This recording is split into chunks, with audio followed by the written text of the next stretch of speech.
Next যে পৃথিবীটা হতে যাচ্ছে সেটা হচ্ছে টোটালি এআই নির্ভর কিংবা রোবোটিক্স নির্ভর হতে যাচ্ছে, সেটা যদি আপনি বিশ্বাস না করেন তাহলে আপনি কিছুটা ভুলের দুনিয়ায় বাস করছেন।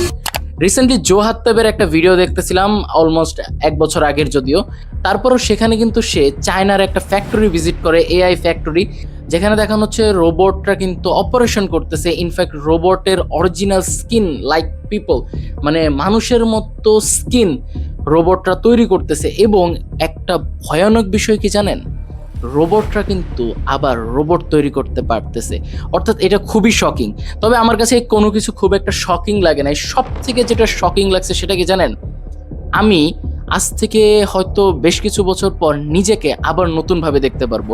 অর্থাৎ জোহাত্তবের ভিডিওতে চাইনিজ একজন প্রেজেন্টার বলতেছিলেন যে আমার সম্পূর্ণ ব্রেইন আমি এই রোবটকে দিয়ে দিতে পারবো বা দিয়ে দিচ্ছি, অ্যান্ড আমার মতো ফেস টোন, আমার মতো বয়স, আমার মতো গ্রোথ তার ভিতরেও হবে।